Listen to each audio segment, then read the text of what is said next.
The sound of Elise's car door slamming at 2:30 in the morning was what finally did it. Not the lies about working late, not the new perfume, not even the way she'd started pronouncing my name like it tasted bad. It was that loud car door, echoing through our quiet riverside neighborhood like a thunderclap. I'd been lying in bed for 3 hours, staring at the water stains on our bedroom ceiling and listening to the old house creak around me. Elise had texted at 11. Networking drinks running late, don't wait up. Same message she'd been sending twice a week for the past month. I'm Jack Dorsey, and I'm not stupid. 38 years old, construction foreman at Millbrook Development, and I've been married to Elise for 7 years. Long enough to know when someone's lying to my face. The front door opened, with that particular careful quiet of someone trying not to wake a sleeping spouse. I heard her heels click across the hardwood, then the soft thud as she dropped them by the stairs. She was drunk. I could tell by the way she bumped into the hall table. "Jack," she whispered, "you awake?" I didn't answer. Just lay there in the dark, watching the shadows of tree branches dance across the ceiling. She stumbled up the stairs, and I caught a whiff of her as she slipped into the bathroom. Wine, expensive cologne that wasn't mine, and something else. Something that made my stomach clench. When she finally crawled into bed 20 minutes later, her hair was damp. That's when I knew for certain. It hadn't rained in 3 days. I waited until her breathing evened out, then slipped downstairs to my workshop in the basement. The Ring doorbell camera app was still open on my phone from earlier, when I'd checked to see if the Amazon package had arrived.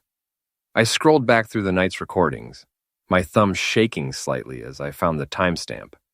2:28 a.m. There she was, clear as day, in the infrared footage. Elise stumbling up our front walk, lipstick smeared, dress wrinkled. And there, for exactly 4 seconds before he stepped back into the shadows, was Brett Carmichael. Tall, perfectly groomed even at 2:30 in the morning, wearing that smug smile I'd grown to hate over the past year. Brett freaking Carmichael, the hotshot developer who'd been circling our little Maine town like a shark, buying up properties and turning them into overpriced condos for rich a-holes from Boston. The same Brett Carmichael who'd been mentoring my wife in real estate, taking her to industry conferences in Portland. I watched the footage 3 more times. In the final seconds, Brett leaned in and kissed my wife. Not a friendly peck. A long, hungry kiss that made me want to put my fist through the phone screen. That was the moment my marriage died and something meaner was born. I spent the rest of the night in my workshop planning. By the time the sun came up over the Penobscot River, I had a list. Every account, every subscription, every piece of our shared digital life that was in my name. And brother, there was a lot of it. Elise had always been happy to let me handle the technical stuff. The Wi-Fi password, the Netflix account, her phone plan, even her car payment, all running through my credit cards and bank accounts. She'd married a blue-collar guy, but she'd gotten comfortable with the benefits pretty quick. I started with her phone. A few clicks on the Verizon website, and her line was suspended for non-payment. Then Netflix, Spotify, Hulu. Her laptop was connected to my Microsoft account. Gone. The car was trickier, but I'd co-signed the loan. One call to the bank about suspicious activity, and her credit card was frozen pending investigation. By 7 a.m., I'd systematically locked her out of every piece of technology in her life. I was scrambling eggs when she came downstairs, already dressed in her sharp gray business suit, checking her phone with increasing frustration. "My phone's not working," she said, not looking at me, "and the Wi-Fi seems to be down." I flipped the eggs, keeping my voice casual. "Huh, that's weird." She tried connecting to our neighbor's network, then gave up and grabbed her car keys. "I'll deal with it at the office. I've got 3 showings today." I watched through the kitchen window as she walked to her BMW, pressed the key fob, and got nothing. She tried again, then started yanking on the door handle like that would help. The car was completely unresponsive.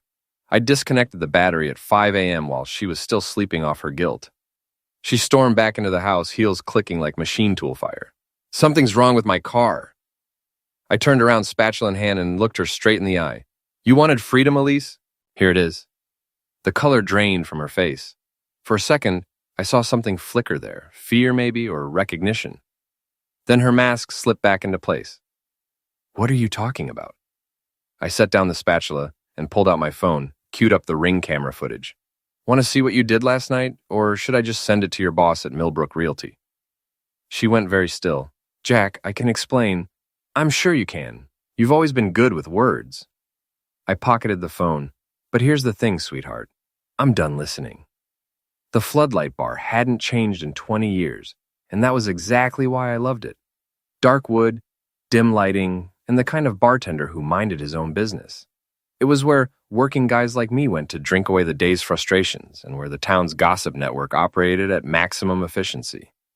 I was nursing my second beer when Mick Sullivan slid onto the stool next to me. Mick was my right-hand man at the construction site, 6'4", hands like ham hocks, and loyal as a golden retriever. He was also about as subtle as a brick through a window. Heard you and the missus had some excitement this morning, he said, signaling the bartender. Half the neighborhood saw her walking to work in heels. Word traveled fast in Millbrook. She needed the exercise. Uh-huh. Mick accepted his beer and took a long pull. You want to talk about it? Before I could answer, my cousin Aaron dropped into the chair across from us. Aaron was 35, sharp as a razor, and had never met a piece of gossip she couldn't turn into leverage. She also happened to work at the town clerk's office, which made her invaluable for certain types of information gathering. Jackie boy, she said, using the nickname she knew I hated. You look like someone pissed in your cornflakes. Just having a drink with my favorite cousin. I'm your only cousin, wise guy. She leaned forward, lowering her voice. But I might be your most useful one. Guess who filed a request for divorce paperwork this morning? My beer suddenly tasted like sawdust. How do you know that? Because I'm the one who processes the requests, genius. Your loving wife walked into my office at 9 a.m. sharp, asking for the forms. Didn't even blink when she saw me behind the counter. Mick whistled low, cold. Gets better, Aaron continued. She's claiming irreconcilable differences and asking for the house. Says she's been the primary earner for the past 2 years. That was BS, and we all knew it. My foreman's salary at Millbrook Development was twice what Elise made selling houses, even in a good year. But I also knew how divorce court worked in Maine. And Elise was banking on getting a sympathetic judge. There's more, Aaron said. Guess who was waiting for her in the parking lot when she left my office? I didn't need to guess. The bar's front door opened, bringing a gust of October wind and the sound of female laughter. Tina Morrison walked in like she owned the place, followed by Mel Hutchins from Elise's real estate office. Tina was Elise's best friend and the closest thing Millbrook had to a queen bee. Mel was quieter, but I'd always suspected she was jealous of Elise's success. They spotted us immediately, hard not to, since Mick took up half the bar, and Tina's smile turned predatory. Well, well, she said, sauntering over in her designer jeans and boots that probably cost more than most people's rent. If it isn't Jack Dorsey, man of the hour. Ladies, I kept my voice neutral. Heard you had a little domestic drama this morning, Tina continued. Poor Elise, having to walk to work like some kind of peasant. Mel looked uncomfortable, but she didn't say anything. She never did when Tina was holding court. Maybe she needed the fresh air, I said. Tina laughed, but there was no humor in it. You know, Jack, most men would be grateful to have a wife like Elise. Successful, beautiful, ambitious. But I guess some people just can't handle being married to someone who's going places. Aaron made a sound that might have been a snort. Going places, huh? Is that what we're calling it now? Excuse me? Nothing. Aaron smiled sweetly. Just wondering where exactly Elise has been going twice a week for the past month. You know, those networking drinks that run so late? Tina's eyes narrowed. I don't know what you're implying. I'm not implying anything, Aaron said. I'm stating facts, like the fact that Elise's car was parked at the Lakeshore Cabin Resort last Tuesday night, and Wednesday, and Friday. The color drained from Mel's face. Even Tina looked rattled. How do you... Tina started. Mrs. Katie, I said quietly. Everyone in town knew Mrs. Katie, our 78-year-old neighbor who treated gossip like an Olympic sport. What most people didn't know was that she'd bought a drone last Christmas to keep an eye on the neighborhood. The old lady had better surveillance than the FBI. As if summoned by her name, the bar door opened again and Mrs. Katie herself walked in, carrying a manila folder and wearing the expression of someone about to drop a bombshell. Jack, dear, she said, ignoring everyone else at the table. I thought you might want to see these. She handed me the folder. Inside were a dozen color printouts, clearly taken from above with a high-resolution camera. Elise's BMW parked outside a lakeside cabin. Elise and Brett on the cabin's deck, drinks in hand. Elise and Brett in what could generously be called an embrace. The final photo was time-stamped from last night. Brett's Mercedes parked next to Elise's BMW, both cars empty. Cabin lights on. I always knew Mrs. Katie had a drone, I said, more to myself than anyone else. It was the only thing in town nosier than her mouth. Mrs. Katie beamed. That's the sweetest thing anyone said to me all week. Tina was staring at the photos like they might burst into flames. Mel had gone completely pale. This is, Tina started, then stopped. Evidence? Aaron suggested helpfully. Invasion of privacy, Tina finished. Actually, Mrs. Katie said, settling into an empty chair like she was planning to stay, it's public airspace. I checked with my nephew. He's a lawyer in Bangor. As long as I'm not flying over private property below 400 feet, I'm perfectly legal. I looked at the photos again, focusing on details I'd missed the first time. Brett's car had mud on the tires, the kind you get from driving on unpaved roads. The cabin had a for sale sign in the yard with Millbrook Realty's logo on it. This is one of your listings, isn't it, Mel? I asked. Mel nodded miserably. He's been thinking about buying it. Asked Elise to show it to him a few times. I bet he has. I closed the folder and stood up. Thanks for the intel, Mrs. Katie. Drinks are on me tonight. The old lady clapped her hands together. Oh, this is better than my stories. I was halfway to the door when Tina called after me. Jack, wait. You don't understand. Elise is just trying to build her career. Brett's a big client and... I turned around. Tina, I've known you for 15 years. In all that time, have you ever known me to be stupid? She didn't answer. Then don't start treating me like I am now. Outside, the October air was crisp and clean. I pulled out my phone and scrolled through my contacts until I found the number I was looking for. Millbrook Development, this is Janet. Hey, Janet, it's Jack. Is Mr. Peterson in? I need to talk to him about the Riverside project. Sure thing, honey. Hold on. While I waited, I thought about what Aaron had told me. Elise filing for divorce was one thing. I could handle that, but if she thought she was going to take my house, the house I'd spent 3 years renovating with my own hands, she had another thing coming. Jack? Peterson's voice came through the phone. What can I do for you? I need to ask you something, and I need you to be straight with me. Has anyone approached you about buying out my contract? There was a long pause. Why do you ask? Because I think someone's trying to screw me over, and I want to know how deep it goes. Another pause. Brett Carmichael called me yesterday. Said he was interested in acquiring some of our smaller projects, including Riverside. Mentioned he had inside information about potential cost overruns. My grip tightened on the phone. What kind of inside information? The kind that would only come from someone with access to our internal files. I closed my eyes. Elise had been to the office Christmas party, the summer barbecue, a dozen company events. She'd charmed Peterson and his wife, made friends with Janet, even helped organize the charity auction last spring. And Peterson, trusting bastard that he was, had probably given her access to the company Wi-Fi. Thanks for being honest with me, I said. Jack, if there's something going on, there is, but I'm going to handle it. I hung up and stood there in the parking lot, watching the sun set over the Penobscot River. In the distance, I could see the lights of the Lakeshore Cabin Resort, where my wife was probably planning her new life with Brett Carmichael. Now it was personal. The next morning, I called in sick to work for the first time in 2 years. Not because I was actually sick, but because I had research to do. And in a town like Millbrook, the best research happened at the diner during the breakfast rush. May's Place was exactly what you'd expect from a small-town Maine diner. Red vinyl booths, coffee that could strip paint, and waitresses who'd been there since the Carter administration. It was also where half the town's business got conducted over eggs and bacon. I slid into a corner booth with a clear view of the front door and ordered coffee. I didn't have to wait long.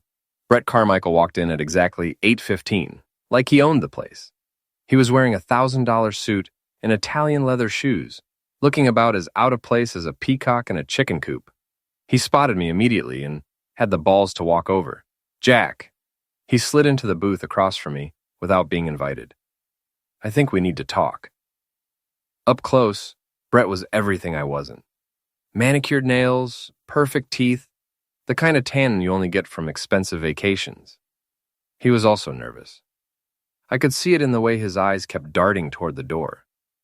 About what? I asked. About Elise. About this situation we find ourselves in. Situation? I leaned back in the booth. Is that what we're calling adultery now? Brett flinched but recovered quickly. Look, I know this is awkward, but we're all adults here. These things happen. Elise and I, we have a connection, something real. How long? What? How long have you been sleeping with my wife? The waitress, who'd been approaching with the coffee pot, did an abrupt about face. Brett's face went red. It's not like that, he said quietly. We didn't plan this. It just happened. Psmay, I leaned forward. You've been circling her like a vulture for months. The conferences, the client dinners, the late-night property showings. You think I'm stupid? Brett straightened his tie, a nervous gesture that told me everything I needed to know. Elise deserves better than this, Jack. Better than a house that's falling apart and a husband who can't provide for her. Is that what she told you? She told me she's unhappy, has been for years. I nodded slowly. And you, being the gentleman you are, decided to help her with that unhappiness. I can give her things you can't. Stability, security, a future. Like what? That cabin you've been using as your personal love nest? Brett's eyes widened slightly. I don't know what you're talking about. Sure you don't. I pulled out my phone and showed him one of Mrs. Katie's photos. Nice car, by the way. Must be tough getting mud off those fancy tires. He stared at the photo for a long moment, then looked up at me. What do you want? I want you to stay away from my wife. It's too late for that. Is it? I leaned back again, studying his face. Because from where I sit, you look like a guy who's in way over his head. This isn't Boston, Brett. This is a small town where everyone knows everyone else's business. How do you think your investors are going to feel when they find out you're screwing around with married women? You don't understand. I understand plenty. I understand that you're trying to buy out my construction contracts. I understand that you've been using my wife to get inside information about local development projects. And I understand that you think you can waltz into my town and take whatever you want. Brett stood up abruptly. This conversation is over. No, I said quietly. It's just getting started. He walked out without another word, leaving a 20 on the table for coffee he hadn't ordered. I sat there for another hour, watching the morning crowd cycle through their routines, thinking about what came next. By the time I left Mays, I had a plan. The Riverside construction yard was empty when I arrived. All the crews were out on jobs, and the office staff didn't start until 9. I let myself in with my key and went straight to the equipment shed. Brett's Mercedes was parked outside the Lakeshore Cabin Resort when I drove by an hour later. I pulled into the woods about a quarter mile down the road and walked back, carrying a small bag of supplies. The car was unlocked. Apparently, small-town crime rates had made Brett overconfident. I popped the hood and got to work. Not sugar in the gas tank. That was movie BS that didn't actually work. But a handful of sand in the oil reservoir and a few disconnected wires would do the trick nicely. I was just finishing up when I heard voices from the cabin. Through the trees, I could see Elise and Brett on the deck, sharing what looked like a celebratory drink. Filed the papers yesterday, Elise was saying. My lawyer says we can have him out of the house within 60 days. And the business contracts? Brett's voice carried clearly in the still air. Peterson's old school. He'll fold as soon as he thinks there might be cost overruns, especially if they come from his most trusted foreman. I pulled out my phone and started recording. You're sure Jack doesn't suspect anything? Brett asked. Elise laughed. Please, Jack's a good man, but he's not exactly sophisticated. He thinks I'm having book club meetings twice a week. What about the house? Community property. I've been making improvements for years. New kitchen, renovated bathrooms. My lawyer says I have a strong case for primary ownership. My hands were shaking as I held the phone. The house improvements she was talking about? I'd done every bit of that work myself, nights and weekends, learning plumbing and electrical from YouTube videos because we couldn't afford contractors. And after the divorce? Brett asked. After the divorce, we'll have everything we need to expand into the residential market. Jack's contracts, his crew, his reputation, it'll all be mine. Ours. You're incredible, Brett said, and I could hear the smile in his voice. Beautiful and ruthless. Just practical, Elise replied. Jack's a good man, but he's small town. He thinks small, dreams small. I want more than that. I stopped recording and backed away from the cabin, my heart pounding. I'd known the marriage was over, but hearing her plan to destroy my livelihood was something else entirely. I was almost back to my truck when I heard Brett's car trying to start. The engine turned over once, twice, then died with a grinding sound that probably cost him a few $1,000s. "What the heck?" His voice echoed through the woods. I smiled for the first time in days. 20 minutes later, I was sitting in my truck at the end of the access road when Brett came jogging out, cell phone pressed to his ear, and his expensive suit torn from pushing through the underbrush. "I need a tow truck," he was saying. "No, I don't know what's wrong with it. It just died." He looked up as I drove past, and for a moment, our eyes met through the windshield. I gave him a little wave. That's when I saw something that made my day complete, a dark stain spreading across the front of his perfectly pressed pants. Rich guys shouldn't wear white loafers in Maine. The Millbrook Harvest Festival was the kind of small-town event that brought out everyone from teenagers looking for trouble to grandmothers showing off their prize-winning pies. Main Street was blocked off for the parade. Beer tents dotted the town common, and the air smelled like fried dough and autumn leaves. I was manning the Millbrook Development booth, selling raffle tickets for a charity home renovation, when Sheriff Bouchard wandered over with a paper cup of coffee and a knowing look. "Morning, Jack," he said. "Heard you've been having some excitement lately." Tom Bouchard had been sheriff for 15 years, and before that, he'd been a detective in Portland. He was the kind of cop who knew everything that happened in his town, usually before it actually happened. "Just the usual domestic bliss," I said, handing a raffle ticket to Mrs. Patterson from the library. "Uh-huh." Tom leaned against the booth. "Also heard Brett Carmichael's Mercedes needed a new engine yesterday. Funny thing, that. Brand new car, suddenly full of sand and metal shavings. That is funny. Insurance companies calling it vandalism, asking questions around town." I met his eyes. "Hope they find what they're looking for," Tom smiled. "I'm sure they will. Just like I'm sure whoever did it was real careful not to leave any evidence. Hypothetically speaking, of course. Of course." He was about to say something else when a commotion broke out near the parade staging area. Raised voices, the kind that made people stop their conversations and turn to look. Elise was standing next to the Millbrook Realty float, wearing a red dress that probably cost more than most people's monthly rent. She was holding a manila envelope and talking animatedly to a man in a cheap suit who could only be a process server. "There," she said, pointing directly at me. "That's him." The process server started walking toward my booth, and I could see the exact moment when everyone in the immediate area realized what was about to happen. Conversation stopped. Cell phones came out. Mrs. Katie appeared from nowhere with her camera. "Jack Dorsey?" the server asked when he reached me. "That's me." He handed me the envelope. "You've been served." I opened it right there in front of God and half the town. Divorce papers, as expected. A restraining order, which was new. And a motion for emergency spousal support that made my blood pressure spike. "Everything okay, Jack?" Sheriff Bouchard asked quietly. I looked up to find Elise watching me from across the street, a satisfied smile on her face. Next to her, Tina was practically vibrating with excitement. A few feet away, Brett Carmichael stood in his backup car, a rental sedan that looked pathetic compared to his ruined Mercedes. "Just peachy," I said, folding the papers and putting them in my pocket. What happened next was either the best or worst decision I'd made in years, depending on your perspective. I walked over to the beer tent, bought a plastic cup of Bud Light, and climbed onto the small stage they'd set up for the pie-eating contest. Someone had left a microphone on from the morning's opening ceremonies. "Ladies and gentlemen," I said, and my voice echoed across the town common. "Can I have your attention for a minute?" The crowd turned toward me, curious. In the distance, I could see Elise's face go white. "Most of you know me. Jack Dorsey, born and raised right here in Millbrook. I've worked construction in this town for 20 years, helped build half the houses you live in, and I've been married to Elise Dorsey for 7 of those years." Murmurs from the crowd. Someone yelled, "Get on with it, Jack." "Well, I just got some interesting news," I continued, pulling out my phone. "Seems my wife's been having some networking meetings that weren't exactly about real estate," a hit play on the recording I'd made at the cabin. Elise's voice rang out clear as a bell. "Jack's a good man, but he's not exactly sophisticated. He thinks I'm having book club meetings twice a week." The crowd went dead silent. Brett Carmichael's voice followed. And after the divorce?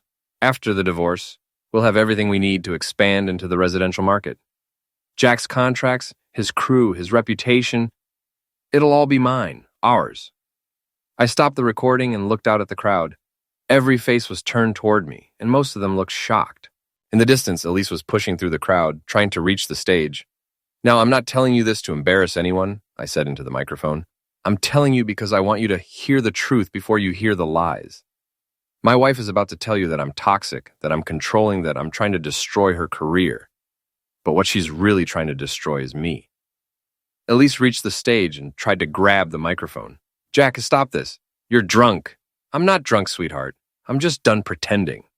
That's when Brett made his move. He pushed through the crowd and took a swing at me, probably thinking he could play the hero defending a woman's honor. I saw it coming from a mile away. I ducked. Brett's fist sailed over my head and his momentum carried him straight into the pie table. He went down hard, taking 3 apple pies and a pumpkin cheesecake with him. The crowd erupted in laughter and applause. Best parade since the town's last scandal, someone yelled from the back. Brett struggled to his feet, covered in pie filling and whipped cream, his rental car keys flying out of his pocket and landing in a puddle of beer. His face was red with rage and humiliation. You son of a witch, he snarled, lunging at me again. This time, Sheriff Bouchard stepped in. That's enough, Tom said, grabbing Brett by the arm. Both of you, cool it. He attacked me, Brett protested. You threw the first punch, city boy, in front of about 200 witnesses. Tom looked around at the crowd, most of whom were still laughing. Jack, get down from there, before I have to arrest you for disturbing the peace. I climbed down from the stage and the crowd began to disperse, buzzing with excitement. This would be the talk of the town for months. Elise was standing by herself now, abandoned by Tina and the other real estate agents who'd suddenly remembered they had somewhere else to be. She looked smaller somehow, diminished. You bastard, she said quietly. You've ruined everything. No, I said. I've just told everyone what you've already done. Sheriff Bouchard appeared at my elbow. Jack, I need you to come with me. We need to talk. Am I under arrest? Not yet, but if I were you, I'd stay away from both of them for a while. He glanced at Brett, who was trying to clean pie filling off his shirt with a napkin. And Brett, if I catch you near Jack again, you'll wish you were never born. As we walked toward the sheriff's station, I could hear the crowd behind us, still talking and laughing about what they'd just witnessed. Mrs. Katie was holding court near the beer tent, probably giving a play-by-play account to anyone who'd missed it. That was either really smart or really stupid, Tom said as we walked. Probably both. You know this isn't over, right? They're going to come at you harder now. I thought about the recording on my phone, the photos Mrs. Katie had taken, and the look of humiliation on Brett's face when he'd gone down in those pies. Let them come, I said. I'm ready. 3 days after the festival, Elise and Brett made their last mistake. I was working late at the Riverside construction site, trying to catch up on paperwork that had been neglected during all the drama. The half-finished luxury condos stood like concrete skeletons against the October sky, and the only sounds were the river flowing past and the distant hum of traffic on Route 1.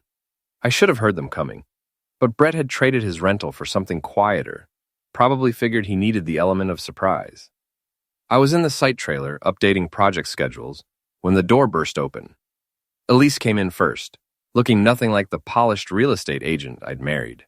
Her hair was disheveled, her makeup smeared, and she was carrying a crowbar like she knew how to use it. Brett followed, limping slightly from his encounter with the pie table. He'd traded his expensive suits for jeans and a black hoodie, trying to look tough. It wasn't working. Hello, Jack, Elise said, her voice dripping with fake sweetness. Working late again. I leaned back in my chair, keeping my hands visible and my voice calm. Office hours are 9 to 5. You want to make an appointment? We want the recordings, Brett said, closing the door behind them.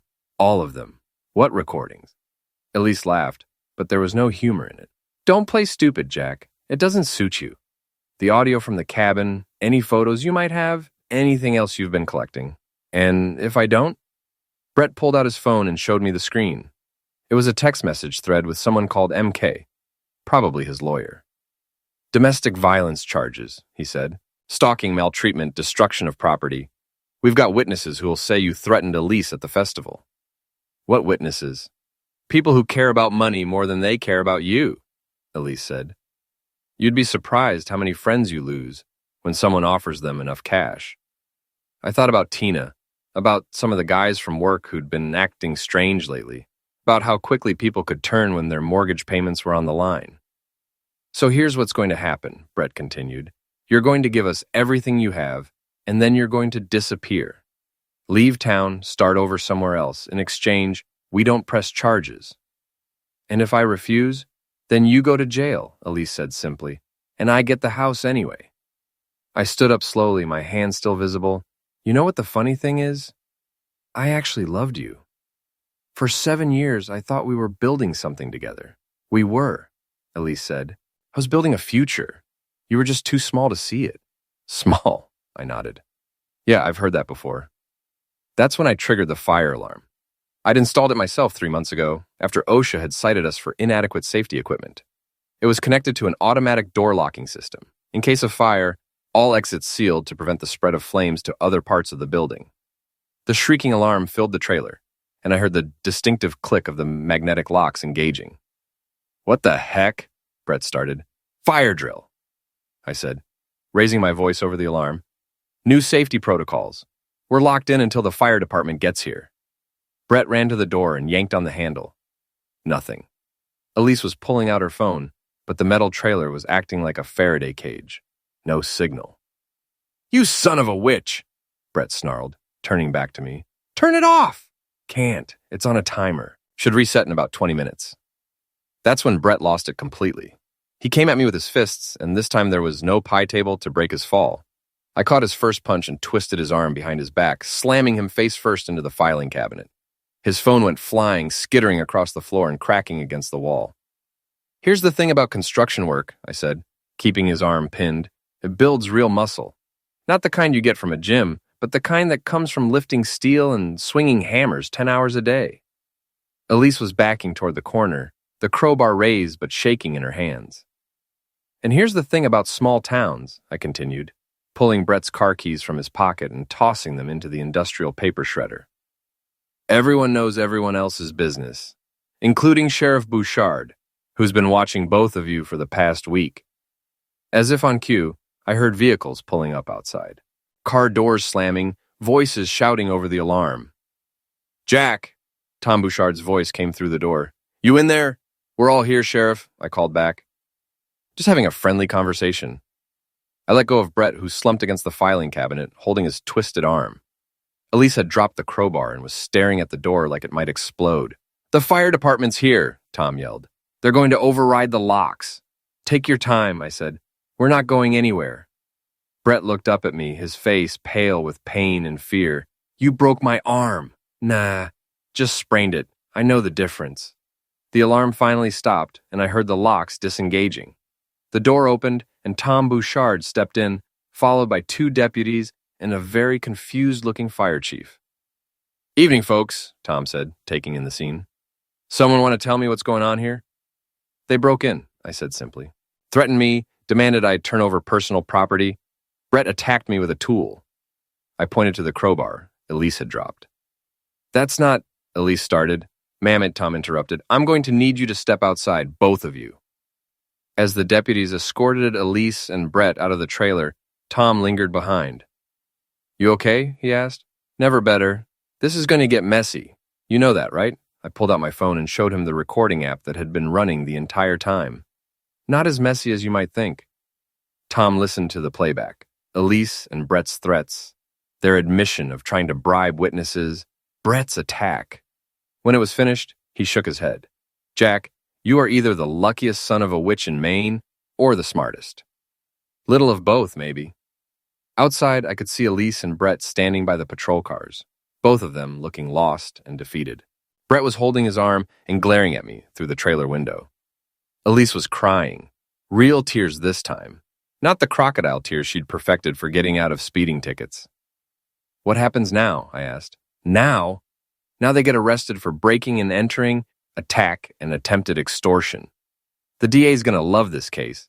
Rich outsider and cheating wife try to frame local working man. Tom paused at the door. For what it's worth, Jack, I'm sorry about your marriage. Don't be. Best thing that ever happened to me was finding out what she really was. I watched through the window as they loaded Brett into one patrol car and Elise into another. She looked up at the trailer one last time, and I could see her mouth moving, probably cursing my name. I gave her a little wave. By the time the sun came up, the whole town knew what had happened. Mrs. Katie had somehow gotten photos of the arrest. Probably with that pesky drone again. The local newspaper ran the story on the front page. Local developer and real estate agent arrested in extortion plot. Elise's real estate license was suspended pending investigation. Brett's development company folded within a week when his investors found out about the charges. The divorce was finalized in my favor. Turns out judges don't look kindly on spouses who try to extort their partners. I kept the house, the business contracts, and my reputation. Elise got a public defender and a court date. 6 months later, I was having coffee at May's place when Mel Hutchins slid into the booth across from me. She looked different, more confident, less afraid. "Heard you're looking for a new real estate agent," she said. "Might be. You know anyone good?" "I might. Someone who's honest, hardworking, and doesn't sleep with married developers." I smiled. "Sounds perfect. When can you start?" "Already have," she said, pulling out a contract. "Just sold your ex-wife's condo. She's moving to Florida next week. Good for her. Fresh start and all that. Jack? Yeah, for what it's worth, I always thought she was wrong about you. You're not small town. You're just smart enough to know what matters." I signed the contract and slid it back across the table. "Thanks, Mel. That means a lot." Outside, I could see Mrs. Katie walking her dog past the diner, probably hoping to overhear some new gossip. The October leaves were falling again, and the Penobscot River was running high with autumn rain. It was a good day to be Jack Dorsey.